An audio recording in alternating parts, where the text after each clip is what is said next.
ዮናታን አክሊሉ ከሰሞኑ ብቅ ብሎ መጮ ጀምሯል። ጭር ሲል አልወድም የሆነ ሰው የሚናገረው ንግግር አለ። እንስማውና እንመለሳለን። እስቲ ቪዲዮ ነው። አባቶቹ ገብቷቸዋል፣ የቀሩት ቲክቶከሮቹ ናቸው። ለነሱም ይገለጥላቸዋል። ብፁዕ አቡነ ገብርኤል የተሾሙት ለኦርቶዶክሳውያን ወይንስ ለፕሮቴስታንት? ፕሮቴስታንት እህት ወንድሞቻችን ተረጋጉ እንጂ ብፁዕ አቡነ ገብርኤልን እኮ የሾመቻቸው የኢትዮጵያ ኦርቶዶክስ ተዋሕዶ ቤተክርስቲያን ናት። ጵጵስናቸውም መሪነታቸውም እረኝነታቸውም የሚያገለግለው ለኦርቶዶክሳውያን እንጂ ለፕሮቴስታንቶች አይደለም። ብፁዕ አቡነ ኤርሚያስ እኛ ኦርቶዶክሳውያን አልተሳሳትንም አሉ። አልተሳሳትንም እንመና እኛ ክርስቲያኖች እኛ ኦርቶዶክሳውያን አልተሳሳትንም። እግዚአብሔር አንድ ልጁን ልኮልናል። በመስቀል ላይ የተሰቀለው የኛ ዳይ ነው። አንድ አባት በቤተ ክርስቲያን አውደ ምሕረት የስህተት ትምህርትን አስተማሩ።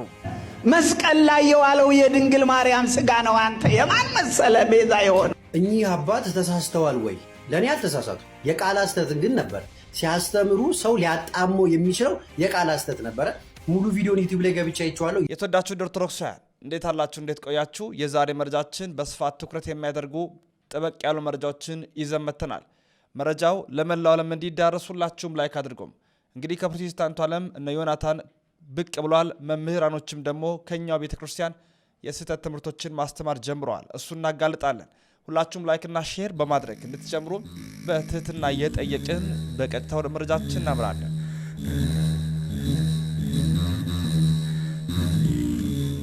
በስመ አብ ወወልድ ወመንፈስ ቅዱስ አሐዱ አምላክ አሜን።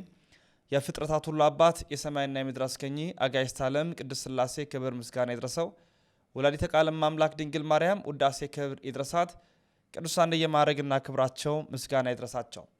ክርስቶስ ተንሥአ እሙታን በዐቢይ ኃይሉ ሥልጣን አሰሮ ለሰይጣን አግዓዞ ለአዳም ሰላም እምይእዜሰ ኮነ ፍስሐ ሰላም። የክርስቶስ ሰላምና ጸጋ ከሁላችሁ ጋር ይሁን። እንዴት አላችሁ?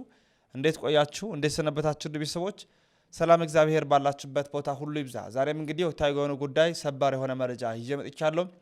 ሁላችሁም ታዲያ ይህን መረጃ ላይክ በማድረግ ሼር በማድረግ ለመላው ዓለም እንዲዳረስ ኦርቶዶክሳዊ ትብብራችሁን በማሳየት እንድትጀምሩ በትህትና እጠይቃችኋለሁ። በቅድሚያ እስቲ አንድ ነገር እናድምጥ። የፕሮቴስታንት ቤተ እምነት ያለ አንድ ሐዋርያ ነኝ የሚል ሰው ነው እና ሶስተኛ ሰማይ ላይ ደርሼን የመጣሁት እንደ ቅዱስ ጳውሎስ ይላል። እንግዲህ በዚህ ደረጃ የፕሮቴስታንቱ ቤተ እምነት መሳለቅ ጀምሯል። ተከታትለን እንመለስ። እኔ አሁንም ሐዋርያ ልሉት አልችልም፣ አቶ ተመስገን ብዬ ነው የምናገረው። ግን ሶስተኛ ሰማይ ሄደው ነበር እንዴ? ሐዋርያው ቅዱስ ጳውሎስ ሶስተኛ ሰማይ ሄጄ ነበር ይላል። ሄደው ነበር? አዎ በራእይ ኦኬ፣ ሄደው ነበረ። አዎ በራእይ ሄጃለሁ። ምክንያቱም ይሄን የምናገር ነገር ቆይ ጋይ ተመስገን በሕክምናው ረገድ አኒስቴዥያ ተወቅተው ነበረ። ተወቅተው ያውቃሉ? ቆይ አይደለም። አሁን እርሶ አሁን ሰማይ ሄጄ ሶስተኛ ሰማይ እኔ እንደ ሐዋርያው ተራ ወሬ ውስጥ ነው እያስገባኝ ያለኸው። እኔ ተራ አይደለሁም። አሁን ተራ ወሬ አይደለም ማወራው። ተራ ወሬ ነው እያወራኝ ያለኸው። ቃሉ ላይ እናገር እንምጣ ወደ ቃሉ። ለእኛ ምድር ስጡን እንዴ! ቆይ አንተ ረጋ በል። አንተማ እንደ ክርስቶስ ነኝ ነው የምትለው። ረጋ በል። ቆይ አንተ ረጋ በል። ይሄኛው ከላይ ያለው እንደ ሐዋርያው ጳውሎስ፣ አንተ እንደ ክርስቶስ ነው የምትለው። ይሄ ድፍረት እኮ ነው። እሺ ኮማ ውስጥ ገብተው ያውቃሉ? አላቅም። በጣም ጥሩ። እሺ ሶስተኛ ሰማይ ሄጄ መጣሁ ብለዋል። ሶስተኛ ሰማይ እንዴት ሄዱ ሲንገሩ? የሶስተኛው ሰማይ ባለቤት መንፈስ ቅዱስ እኔ ላይ ነው። ከክርስቶስ ጋር በሰማይ ነው ያለው። አሁንም ቃሉን የምታምን ከሆነ ሌላ ምንም አያስፈልግም። ቆይ ግን ሚዩት ኖት ሐዋርያው ተመስገን ብትለኝ ደስ ይለኛል፣ ወይ ፓስተር ተመስገን ብትለኝ ደስ ይለኛል። እኔ አልሎትም። አቶ ተመስገን እስኪ አንድ ጠይቅ። በሰማይ ነኝ ነው እያሉኝ ነው አሁን ያሉት? አዎ ከክርስቶስ ጋር በሰማይ ነኝ። እኔ በምድር ላይ ብኖርም የሰማይ ዜጋ ነኝ። እኔ ስልክ ይሰራል እንዴ? ሰማይ ኢንተርኔት ይሰራል እንዴ? ሰማይ እንክት አድርጎ ይሰራል እንዴ? መንፈስ ቅዱስን እኮ ምክንያቱም መንፈስ ቅዱስን እስካልተቀበልን በመንፈስ ቅዱስ እስካልተሞላን የምንናገረውን አናውቅም። ቃል ነው የምናውቀው፣ የቃል ሙላት ነው። ኢየሱስ ክርስቶስ እንደዚህ አለ ቃሉን ትመረምራላችሁ አለ፣ መታዘዝ ግን አትፈልጉም ይላል። አቶ ተመስገን የጤና እክል ይመስለኛል እያናገሩት ያሉ። ለምን መሰሉት? የጠየቁት ጥያቄ ግልጽ ነው። በሰማይ ነኝ ያለሁት ብለዋል። ከክርስቶስ ጋር በሰማይ ነው ያለሁት፣ በመንፈሳዊ በረከት በክርስቶስ ተባርኬ በሰማይ ከሱ ጋር ቁጭ ብያለሁ። ቁጭ ብለዋል። አዎ ሰማያዊ እንግዲህ ያው እኒህ ናቸው። ኋላ ላይ ያሳያቸዋለሁ። ደግሞ ሰማይ ነኝ ተነጥቅ ያለው አሁን ከክርስቶስ ጋር ነኝ፣ ኢንተርኔት ይሰራል እያለ ሐዋርያ ነኝ ፓስተር ነኝ የሚል ሰው ነው ላይቭ ገብቶ ሲያወራ የነበረውና ከዚች ከነሱ የስተት አስተምሮና ጎዳና እንዴት ባለ መልኩ ወጥቶ በቤተ ክርስቲያን ስመ ክርስትና ሰጥቶት ባውደ ምህረቱ ፊት ሰብኮ ተመልሶ ራሱ መስክሮ ተመልሶ አሁን የፕሮቴስታንቱ ቤተ እምነት ምን እንደሆነ የገለጠ ያለውን አገልጋይ ደምሮ ላሳያቸው። ምናልባት ያንተን ወደ ኢትዮጵያ ቤተ ክርስቲያን መምጣት ተከትሎ የተለያዩ አስተያየቶች ይሰጣሉ። ለምሳሌ ወንድም ደምረው ወደ ኦርቶዶክስ ክርስትና መሄድ የፈለገው ምናልባት ገንዘብ ፈልጎ ነው የሚሉ ሰዎች አሉ። ሌሎቹ ደግሞ በነበረበት ቤተ እምነት ላይ ይነሳበት የነበሩ ጥያቄዎች አሉ። ለምሳሌ ከስነ ምግባር ጋር መሰለ ጥያቄ ይነሱበታል። እነዛን ሽሽት ነው ወደ ኢትዮጵያ ቤተክርስቲያን የሄደው የሚሉ ሰዎች አሉ። ምላሽ ምንድን ነው? ኦኬ ምንድነው ምላሽ? የደምረው ምላሽ ምንድነው? አሉ ወይ እነዛ ችግሮች በመጀመሪያ እነሱም ላይ አሁን ሲጀመር እኔ የኢትዮጵያ ኦርቶዶክስ ተዋሕዶ ቤተክርስቲያን ስመጣ ከመምጣቴ በፊት በጣም የሚገርመውን ነገር ልንገርሽ። ወደዚህ ቤተክርስቲያን እና ወደዚህ ቤተክርስቲያን ፊገራቲቭ ሲሆን በዚህ ቤተክርስቲያን ስገለጥ ከዛ በፊት ስራ አልነበረኝም ለ2 ዓመት። በደንብ አድርገሽ ስራ አልነበረኝም ለ2 ዓመት ጴንጤ ሆኜ ማለት ነው። እዚህ ቤተክርስቲያን ላይ ግን ስመጣ እግዚአብሔር ምን ሰጠኝ? ስራ ሰጠኝ። ስራ እየሰራው ነው እዚህ ቤተክርስቲያን ውስጥ የተቀላቀልኩት። ለምን? እኔ ጊፍት ፈልጌ አይደለም የመጣሁት፣ ወይ ገንዘብ ፈልጌ አይደለም የመጣሁት። ገባሽ አይደለ? ገንዘብ ፈልጌ አይደለም የመጣሁት። እኔ የመጣሁት እውነትን ፈልጌ ነው። እውነትን ፈልጌ የመጣው እውነት ደግሞ በራችልኝ። በቃ ታየችኝ። ያ የታየችኝ እውነት ምንድነው መሰለሽ? ግልጽ አድርጌ ላስቀምጥልሽ። በፊት ሳላውቃት ነው የወጣሁት። ምን ነበራት እቺ ኦርቶዶክስ ተዋሕዶ ቤተክርስቲያን? እውነት ነበራት። አይ እውነቱን ሳላውቅ ወጣው፣ ሌላ ቦታ ሄድኩኝ። ሌላ ቦታ በሄድኩበት በ16 ዓመት ጊዜ ውስጥ የተማርኳቸው ያነበብኳቸው በተለይ የኔ የአንድ ዲግሪ ቴዎሎጂ ዲግሪ አለኝ፣ አንድ ዲግሪ አለኝ እና ከዛ ከተማርኩት ትምህርት ኮርስ ውስጥ አንዱ የቤተክርስቲያን ታሪክ አለ። ገባሽ? ይሄ የቤተክርስቲያን ታሪክ የኢትዮጵያ ኦርቶዶክስ ተዋሕዶ ቤተክርስቲያን በተለይ በ12ኛው ክፍለ ዘመን ጀምሮ በኢትዮጵያ ላይ ምን ያክል የወንጌል እንቅስቃሴ ታደርግ እንደነበረ ይናገራል። ይሄ ክፍል እዚህ ትምህርት ላይ ማለት የቤተክርስቲያን ታሪክ ላይ እዛ ውስጥ እነ አቡነ ተክለ ሃይማኖት እነ ማናው ዲያቆን በጣም የሚገርም ስራ የሰራ አሉና እነሱ የወንጌል ስራ እየሰሩ ነው እና ይህንን እያየን ወደዚህ ቤተክርስቲያን መጣን እንጂ ገንዘብና ጥቅም ፍለጋ አልመጣንም። የነዚህ ሀሳቦች መነሻ ግን ምን ይመስላል? እንግዲህ የተለያዩ ሰዎች ይህን ያነሳሉ። በተለይ ከፕሮቴስታንት እምነት ያሉ ሰዎች ምናልባት በአገልግሎትም አብረው የነበሩ ሰዎች ናቸው ይህን የሚያነሱት እና ይህን ሀሳብ ለምን የሚያነሱ ይመስላል? ኦኬ አንድ ነገር ልንገርሽ፣ ለምን እንደሚያነሱት ልንገርሽ። የኢትዮጵያ ኦርቶዶክስ ተዋሕዶ ቤተክርስቲያን በቤቷ ላይ ጣዖት አለ። ጣዖትን ታመልካለች። ወሬ ይወራበታል አይወራበትም? ለምን? እሷ ጋር ምን ስላለ ነው? እውነት ስላለ ነው። በደንብ አድርገሽ ስሚኝ። ይመስላል እሷ ጋር እውነት ስላለ ያ እውነት እንዳይገለጥ ምን ተብሎ ነው በውጭ የሚወራባት? ጣዖትን ታመልካለች፣ ጣዖት አምላኪ ናት የሚባል ነገር ነው ያላት። ይሄ ግን ውሸት ነው። አይሻለም? እውነት የሆነውን ነገር በሷ ውስጥ ያለውን ነገር ማሳየት ስትጀምሪ ያ ውሸት ምን እያለ ይመጣል? እየደበዘዘ ይመጣል። ልክ ኦርቶዶክስ ላይ እንደዚህ አይነት ውሸት እንደተዋሸባት ሁሉ እኔ ላይም እንደዚህ አይነት ውሸት ተዋሽቶብኝ እኔ ጋር ያለው እውነት እንዳይገለጥ ተፈልጓል ማለት ነው። ገባሽ አይደል? እውነት እኔ ጋር አንድ እውነት አለ። ምን አይነት እውነት አለ? የኢትዮጵያ ኦርቶዶክስ ተዋሕዶ ቤተክርስቲያን ውስጥ ያለ አስተምሮ ከዘላለም ሕይወት ጋር የሚያገናኝ ነው። ክርስቶስ ኢየሱስ የቤተክርስቲያኒቷ ራስ ነው። ይሄን ታውቂያለሽ? ኢየሱስ ክርስቶስ የቤተ ክርስቲያኒቷ ራስ ነው። እናቱ አይደለችም ራስ፣ መላእክት አይደሉም ራስ፣ ጻድቃን ሰማዕታት አይደለም። ቤተ ክርስቲያኒቷ ራስ ብላ የምትለው ኢየሱስ ክርስቶስን ነው። ይሄ እንዲታወቅና በኢትዮጵያ ላይ እንዲስፋፋ አያስፈልግም። አይፈልጉም። ማን ይሄ እውነት እንዲወጣ አይፈልጉም። ሁሉ ጊዜ በውሸት ተደብድባች ቤተክርስቲያን የሚወረውሩባት በዛ ላይ ከሌላ የማሆን እንደዚህ ነው። እውነት ስለተገለጠልኝ ያ እውነት እንዳላወጣ የተለያየ ስሞች ይለጠፉብኛል።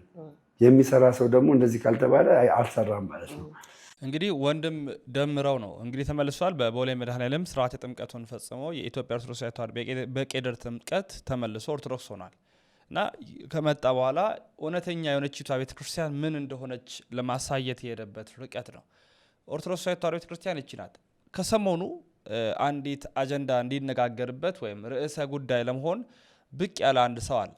ዮናታን አክሊሉ ይባላል። እናውቀዋለን። 2015 አካባቢ ማህበሩ ሲከፈል እንደዚህ ሲሆን ምናምን ሲል የነበረ ሰው ከዛ በኋላ ያንን ነገር ተመልክቶ ያው ጥር 15 የነበረው ነገር እናውቀዋለን። አሁን ደግሞ ከሰሞኑ ጠፍቶ ነበረ፣ ረስተነው ነበር። እኔ በግሌ ጭራሽ አሰውየውም አላውቅም፣ ሚዲያ ላይም ታይቶ አያውቅም።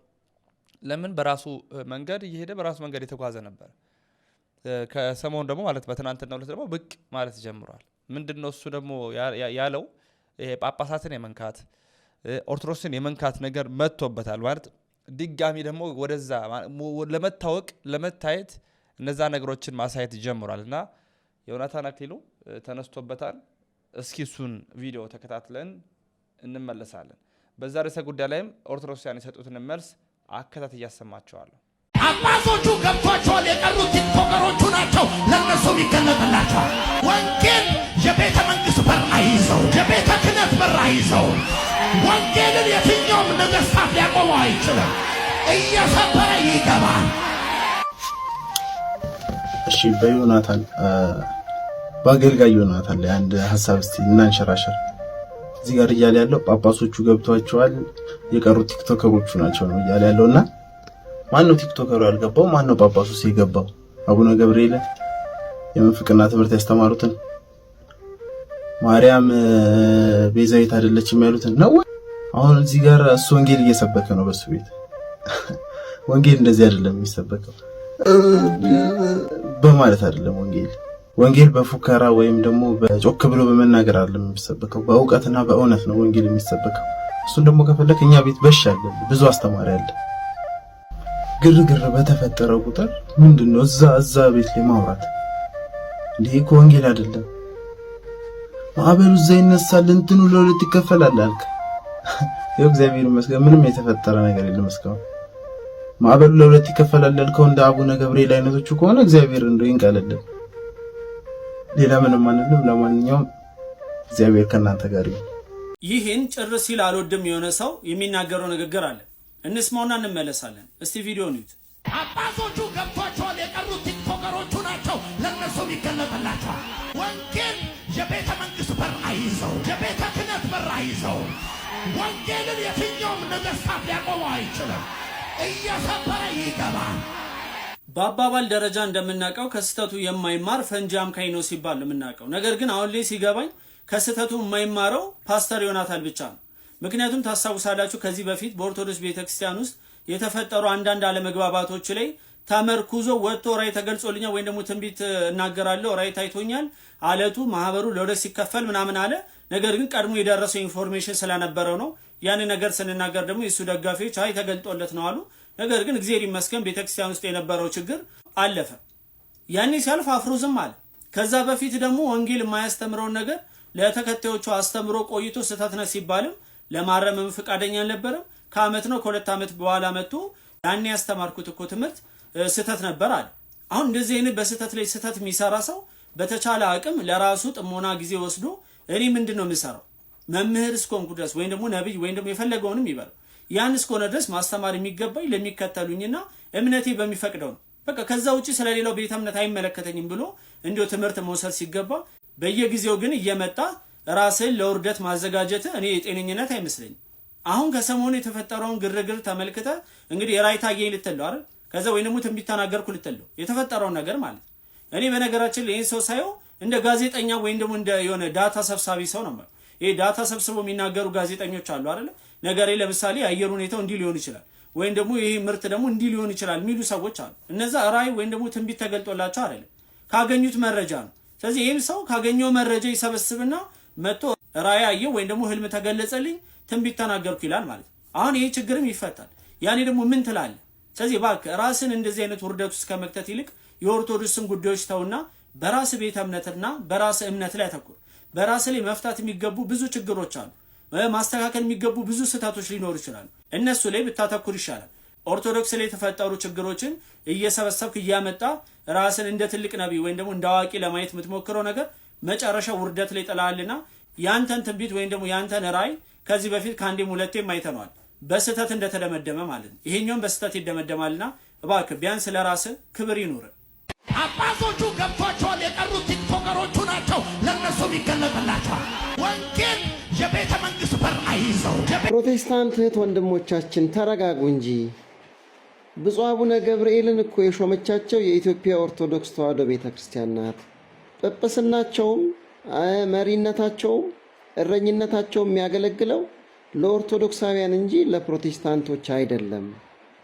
ስለዚህ ቤተክርስቲያኒቱ እረኝነታቸውን አባታችን ትተው ከሆነ አያስፈልጉኝም፣ በጎቾትን በትክክል አላሰማሩም፣ የተሰጠውትን ኃላፊነት በተግባር አልተወጡም ብላ ቤተክርስቲያኒቱ የሰጠቻቸውን ስልጣን መሻር የምትችለው ቤተክርስቲያኒቱ ናት።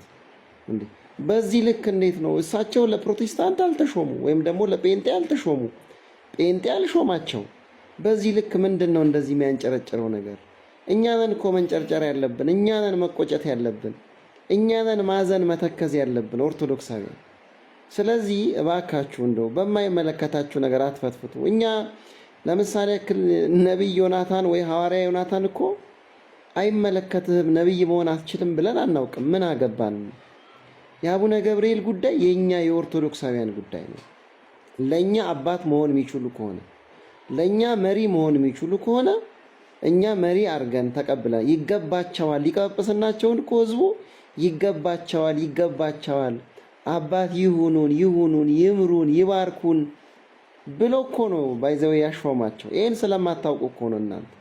ከዛም ደግሞ አልፎ ተርፎ አባት ሳይሆኑን የሚቀሩ ከሆነ ይቀራሉ። በቃ ብዙ አባት ሊሆኑን የሚችሉ አባቶች አሉን እና በዚህ ልክ አትዘኑልን፣ አትቸገሩልን፣ አታስቡልን። ችግር የለም። የኦርቶዶክሳውያን ጉዳይ ነው የአቡነ ገብርኤል ጉዳይ እንጂ የፕሮቴስታንት ጉዳይ አይደለም። ከፈለጋችሁ ውሰዷቸውና እናንተው ጋር እዛው አድርጓቸው። ከዛ በኋላ ኦርቶዶክስ በሰጠችው ስልጣነ ክህነት ሳይሆን እራሳችሁ ወስዳችሁ ቀቧቸው። የሚፈልጉ ከሆነ እሳቸው ይህንን የሚፈልጉ ከሆነ በዛ ውስጥ ሆነው መቀጠል የሚችሉ ከሆነ ከዛ በዘለለ ግን ኦርቶዶክስ ቤተክርስቲያን ውስጥ ሆነው ማንም ጳጳስም ሆነ ማንም ሆነ ምዕመንም ሆነ የሌላን እምነት ማራመድ አይችልም። የሞራል ህግም እኮ አይፈቅድም አይደል እንዴ? እዛው ወጥቶ ጴንጤ ውስጥ ገብቶ ጴንጤ በቃ የጴንጤን መጫወት ይችላል። ኦርቶዶክስ ላይ ሆኖ ደግሞ ኦርቶዶክስነትን፣ እስላም ሆኖ የእስላምነትን እንጂ ኦርቶዶክስ ሆኖ እስላምነትን፣ ጴንጤ ሆኖ የኦርቶዶክስነትን የሚባል ነገር የለም። ስለዚህ አትዘኑልን፣ አትንጫጩልን። አቡነ ገብርኤል የኦርቶዶክሳውያን ጳጳስ ናቸው ወይም የፕሮቴስታንት አይደሉም። በአጠቃላይ የዚህ የፕሮቴስታንቱ ቤተ እምነት ወይም የተሐድሶ ቤተ እምነት የሰሞኑ ጉዳያቸው ኦርቶዶክስ ሆናለች። ፌስቡክን ብታገላብጡ፣ ቲክቶክን ብታገላብጡ፣ ዩቲዩብን ብትነካኩ ከዚህ ከአቡነ ገብርኤል ጋር የተገናኙ ነገሮችን ነው የሚያነሱት። ብፁዕ አቡነ ገብርኤል አባታችን ምናምን እያሉ ማለት ነው። ዮናታን ተብዬው ደግሞ ሰምታችኋል። ጳጳሳቱ ገብቷቸዋል፣ ቲክቶከሮቹ ነው የሚቀሩት፣ ዶክተሮቹ ይመለሳሉ አይነት ነገር ሲያወራ ነበር። ጳጳሳቱ የሚለው የኢትዮጵያ ኦርቶዶክስ ተዋሕዶ ቤተክርስቲያንን እና ምንድነው በቃ በአጠቃላይ እኛ ጋር እንደ መዥገር ካልተጣበቁ ወዴትም መሄድ አይችሉም። አይተናቸዋል። አሁንም እንደዛ ነው። ነገራችን ላይ አሁንም እንደዛ ነው። ይህ ሰው ዩቲዩቡ ወይ ቲክቶኩ ወይ ስሙ ጠፍቶ ስለነበረ ለመነሳት ለመነቃቃት ወይ ደሞዝ የሚከፍለው አጥቶ ነው ወይ ነገር አጥቶ ነው ለመነቃቃት ኦርቶዶክስን መንካት ነበረበት። ነካ ጫፉን ማለት ነው።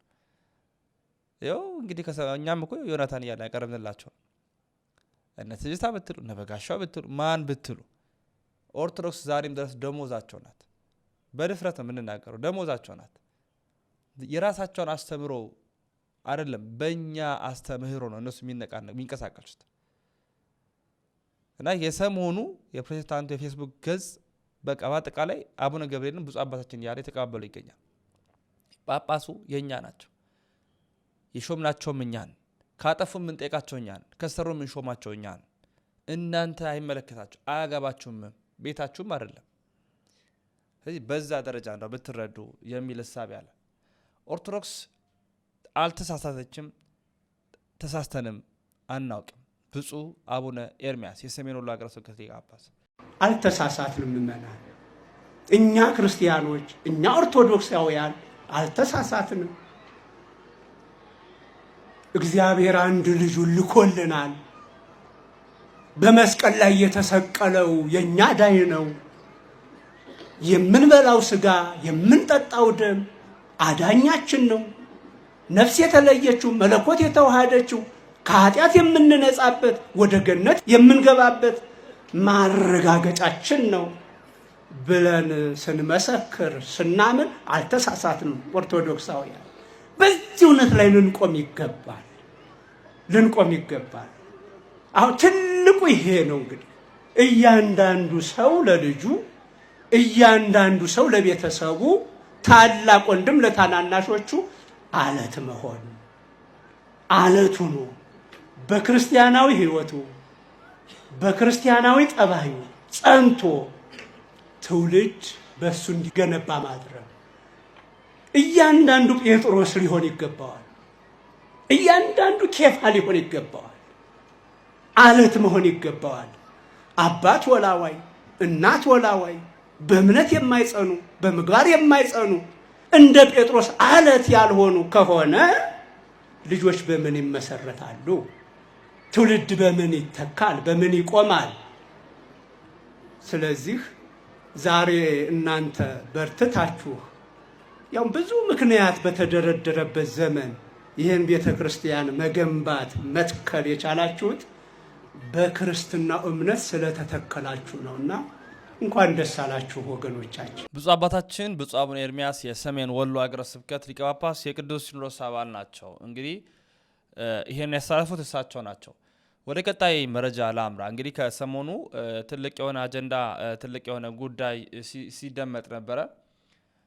እሱ ምንድነው? የሆነ የስህተት ትምህርቶች በአውደ ምህረቱ እየታዩ የተሰሙ ይገኛሉ። ከኛው ቤት ማለት ነው። የኛው አባቶች ናቸው። ያልተገባ ትምህርት የሰሃት አስተምሮ መግለጥ ጀምሯል። በእርግጥ በቀጣይ ቪዲዮ በስፋት የምንዘግብላችሁ ቢሆንም ቅሉ ነገር ግን የሰሃቱ ትምህርቶችን መመልከት ጀምረናል እና ከዛ መካከል እስቲ አንዱን ላስደምጣችሁና እመለሳለሁ። መስቀል ላይ የዋለው የድንግል ማርያም ስጋ ነው። አንተ የማን መሰለ ቤዛ የሆነ? እኚህ አባት ተሳስተዋል ወይ? ለእኔ አልተሳሳቱ። የቃል ስተት ግን ነበረ። ሲያስተምሩ ሰው ሊያጣሞ የሚችለው የቃል ስተት ነበረ። ሙሉ ቪዲዮን ዩቲዩብ ላይ ገብቻ ይቸዋለሁ። የዩቲዩቡ ባለቤት ግን የጻፍከውን ጽሁፍ ማጥፋት አለብህ። ይህ እሳቸው ያስተማሩት ትምህርት አይደለም። ማጥፋት አለብህ። በምችሉት መጠን ኮፒ ሊንክ አድርጉ። አያይዤ አንድ ቪዲዮ ላሳያችሁና የእሳቸውን ንግግር ወደ ምላሹ እንሄዳለን። ቀራንዮ አደባባይ ስትመጡ ከመስቀሉ ስር ድንግል ማርያምን ታገኛላችሁ። እንግዲህ እንደሰማችሁ ዩቲዩቡ ባለቤት የጻፈው አላስፈላጊ እሳቸውን ያስተማሩት አይደለም። ነገር ግን እሳቸው ሲያስተምሩ ትንሽ የቃል ስህተት ሊኖር ይችላል። ሰው ሊያጣመው የሚችለው ምን አሉ? በመስቀል ላይ የነበረው የማርያም ስጋ ነው። እየሰማችሁኝ ነው? የማርያም ስጋ ነው በመስቀል ላይ የነበረው። ስለዚህ ምንን ሊያስታውሱ ፈልገው ነው? ትምህርታቸው ሲጀምር ከቤዛነት ጋር ተያይዞ ስለነበረ ክርስቶስ የነሳው ስጋ የማርያምን ስጋ ነው ለማለት እንጂ እኚህ አባት ሚስጥረ ስጋዌ ጠፍቷቸው መለኮት የማርያምን ስጋ ከነሳ በኋላ የገዛ ገንዘቡ ማድረጉ ጠፍቷቸው አይመስለኝም። እንደዛም አይደለም። ስለዚህ እኛ አባት እያስተማሩ ከነበረው ከመጀመሪያው ገብታችሁ ስትሰሟቸው እያስረዱ የነበረው ያ ስጋ የማርያም ስጋ ነው። መለኮት የተስማማው መለኮት የገዛ ስጋው ያደረገው ያ ስጋ መለኮት የነበረው ደም ያ ደም የተነሳው ከማርያም ነው። ነገር ግን የክርስቶስ ስጋና ደም ነው የገዛ ገንዘቡ ስላደረገው። ስለዚህ ያ ስጋ የተነሳው ለመለኮት የተስማማውን ስጋ ምን ነው አቀለላችሁት? ምን ነው ማርያም እናቃችኋት ብለው ነገሮችን እያስተማሩ የነበሩ አባት ናቸው። ያ ስጋ የተስማማው የእመቤታችን የቅድስት ድንግል ማርያም ብቻ ነው ለመለኮት የተስማማው ስጋ። የሌሎች ጻድቃን የሌሎች ደናግሎች ስጋ ለክርስቶስ ለመለኮት አልተስማሙ። የእመቤታችን የቅድስት ድንግል ማርያም ስጋ ብቻና ብቻ ግን ከመለኮት ጋር ተዋህዷል። ያ ከተዋህዶ በኋላ መለኮት በገዛ ገንዘቡ የራሱ አድርጎታል። ስለዚህ የዳነው በክርስቶስ ስጋና ደም ነው እንጂ በእመቤታችን አይደለም። በቀጣይ ቪዲዮ በእርግጥ በደንብ አድርገን በዚህ ርዕሰ ጉዳይ ላይ ሰፋ አድርገን እንሰራለን። ምክንያቱም በትናንትናው ዕለት እንግዲህ ሌሎች አባቶችን በተለይ ብፁዕ አቡነ ሕዝቅኤልም እንዲህ የሆነ አስተምሯል። ኦርቶዶክስ ያልሆነ አስተምሮ ማለት ነው። በድንገት ነው ያስተማሩት። እንዲሁም ደግሞ ሌሎች መምህራንም እያስተማሩ ስለሚገኝ በስፋት እሱን እንቃኛለን። በጥቂቱ እንድንመለከተው የምወደው አንድ ጉዳይ የፕሮቴስታንት ቤተ እምነት የአቡነ ገብርኤልን ፕሮፋይል እያደረገ ከሰሞኑ ሲንቀሳቀስ ነበርና ለዛ በሚመስል ሁኔታ የተሰጠውን መልስ ተከታትለን በጥቂት እንመለሳለን። ብፁዕ አቡነ ገብርኤል ፕሮፋይል አድርጋል። ብፁዕ አቡነ ገብርኤል በድንግል ማርያም አማላጅነት በቅዱሳን አማላጅነት እንደሚያምኑ ታውቃለህ? እሳቸው ሲናገሩ አይሻል? አይ ታውቃለህ ወይ ነው ቦርናጌን። እሳቸውማ እውነቱን የተናገሩ የዘመኑ ጳውሎስ። አረ ቦርናጌን ፕሊዝ፣ እንደ ትልቅ ሰው እናውራ። ብፁዕ አቡነ ገብርኤል በድንግል ማርያም አማላጅነት በቅዱሳን ምልጃ እንደሚያምኑ ታውቃለህ ወይ? እንደማያምኑ ነው ማክ። ኧረ ተው ላሳየህ ሲሰብኩ በቅዱሳን ምልጃ እንደሚያምኑ ደግሞ በተረት ብለው ሲናገሩ ነበር። ሁለቱንም ተናግረዋል። እንዲያው እንደ ሽማግሌ እንደ ትልቅ ሰው አውራ ተው ፕሊዝ። እውነት እንዲያው እንደ እድሜ ማውራቱ አይሻልም? አሁን ተረት ምናምን አሁን ምንድን ነው አሁን ልብ እያወቁ ሲጀመር አንገታቸው ያደረጉት እንኳን ያሉትን ነው እንጂ እኔ አይደለሁም። አንዴ ስማኝ፣ አንገቷቸው ላይ እንኳን ያደረጉት በእጃቸው ከያዙት መስቀል ሌላ አንገታቸው ላይ ያደረጉትን አይተዋል? ምን እንደሆነ አይተዋል? አይቼዋለሁ። የማን ስዕል ያለው ላይ ቤቱ ገፊ ስለሆነ እንዳልከፈል ያለው ንገረኝ። አይ የማንም ይሆናል። ልባቸው ግን የማርያም ስዕል ያለው አሁን እንደ ጴንጤ ልምከራችሁ፣ እንደ ጴንጤ ፕሊዝ አይምሯችሁን ተጠቀሙ። ኦኬ እኛ አባት ሲጀመር ብፁዕ አባታችን ብላችሁ እናንተ ስጠሯችሁ ያስቃል።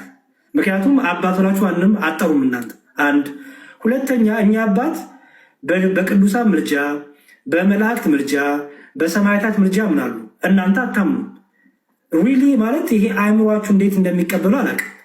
ይሄ እኮ በጣም እንትን ነው። ተኩላ መምህር አይ አይደለም ልክ ነው። አሁን መምህር ያልንበት ያስወጥቻለሁ። በቃ እንዲሁም ጥሩ ነገር ነገርከኝ።